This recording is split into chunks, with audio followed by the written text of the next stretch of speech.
weighs 4.3 grams. A quantitative observation is called a measurement. Measurements are very important in our daily lives. For example, we pay for gasoline by the gallon, so the gas pump must accurately measure the gas delivered to the fuel tank. The efficiency of the modern automobile engine depends on various measurements, including the amount of oxygen in the exhaust gases, the temperature of the coolant, and the pressure of the lubricating oil. In addition, cars with traction control systems have devices to measure and compare the rates of rotation of all four wheels. As we will see in the Chemistry in Focus discussion in this chapter, measuring devices have become very sophisticated in dealing with our fast-moving and complicated society. As we will discuss in this chapter, a measurement always consists of two parts, a number and a unit. Both parts are necessary to make the measurement meaningful. For example, suppose a friend tells you that she saw a bug 5 long. This statement is meaningless as it stands. 5 what? If it's 5 millimeters, the bug is quite small. If it's 5 centimeters, the bug is quite large. If it's 5 meters, run for cover. The point is that for a measurement to be meaningful, it must consist of both a number and a unit that tells us the scale being used. In this chapter, we will consider the characteristics of measurements and the calculations that involve measurements. Scientific notation. Scientific notation is how we manage very large or very small numbers. The numbers associated with scientific measurements are often very large or very small. For example, the distance from the Earth to the Sun is approximately 93 million miles. Written out, this number is rather bulky. Scientific notation is a method for making very large or very small numbers more compact and easier to write.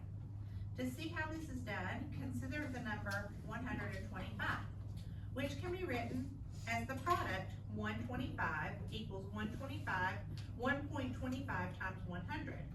Because 100 equals 10 times 10, which is 10 to the second power, we can write 125 equals 1.25 times 100, which equals 1.25 times 10 to the second power. Similarly, the number 1700 can be written 1700 equals 1.7 times 1000.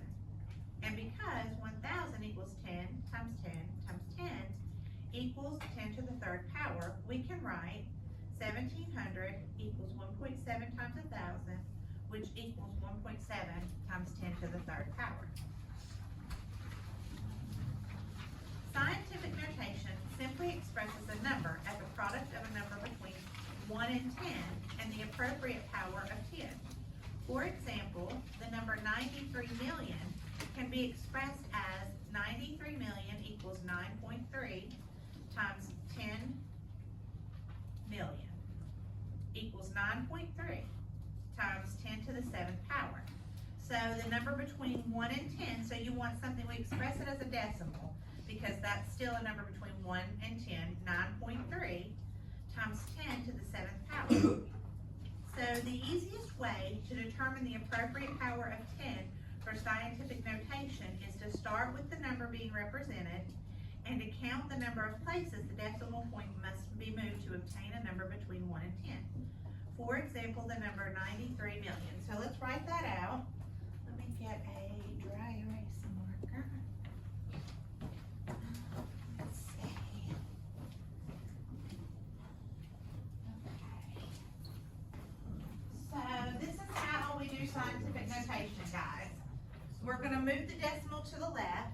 So 93 million. 2, 3, 1, 2. Okay, so to get the number, a number between 1 and 10, does anybody know what we would do? We're just going to move the decimal. We're going to move the decimal to the left, and we have to count the places. So I want a number between 1 and 10. So 9.3 would be my number between 1 and 10. So I'm going to move the decimal 1, 2, 3, 4, 5, 6, 7. So now we have 9.3, but we have square to the 7th. yes, so times 10 to the 7th power. So that's how we do non-scientific notation. It's a positive power, 10 to the 7th power. The number is positive if you're moving it to the left. So we must move the decimal point 7 places to the left to get 9.3, which is our number between 1 and 10. To compensate for every move of the decimal point to the left, we must multiply by 10. That is, each time we move the decimal point to the left, we make the number smaller by 1 power of 10. So for each move of the decimal point to the left, we must multiply by 10 to restore the number to its original magnitude. Thus, moving the decimal point 7 places to the left means we must multiply 9.3 by 10 7 times, which equals 10 to the 7th power. Remember that whenever the decimal point is moved to the left, the exponent of 10 is positive. We can represent numbers smaller than 1 by using the same conversions. Landon, you can just sit down my desk. We can represent numbers smaller than 1 by using the same conversions, but in this case, the power of 10 is negative. For example, for the number 0.010, we must move the decimal point 2 places to the right to obtain the number between 1 and 10. So, 0.10.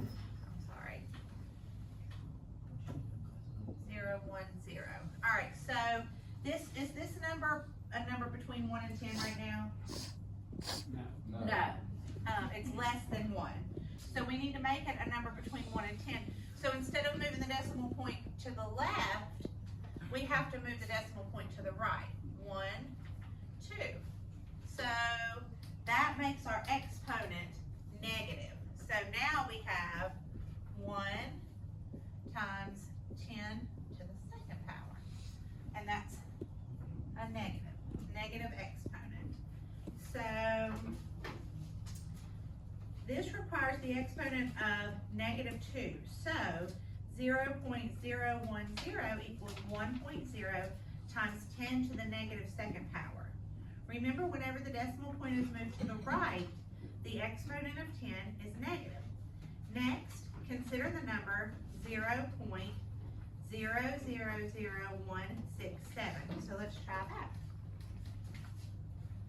0.016. Which way are we going to move the decimal point to make this a number between 1 and 10? Right. So if I'm moving the decimal point to the right, what is the exponent going to be? Negative. Good. So 1, 2, 3, 4.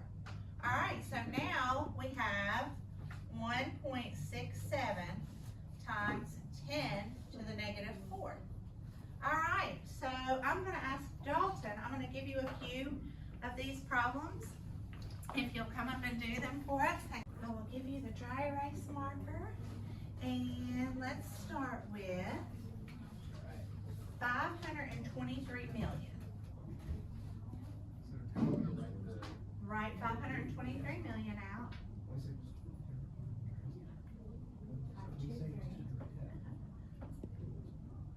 And then 6 zeros. Yeah. Okay.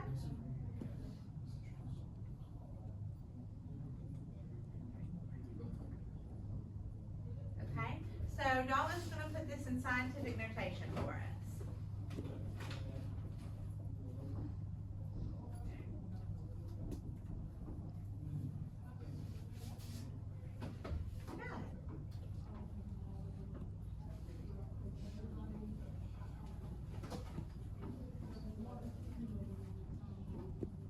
Good job. All right, so Dalton moved the decimal point to the left. How many times, Dalton? 8 times. So what do we have? 5.23 times 10 to the 8th power. Good job. All right, you want to try another one?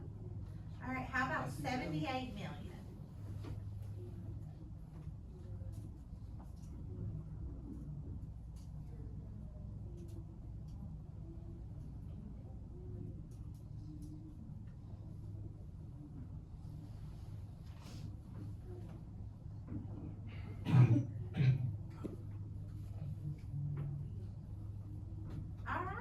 Awesome. So we have 7.8 times 10 to the 7th power. Dalton, you can have a seat now. Thank you so much for demonstrating for us. So that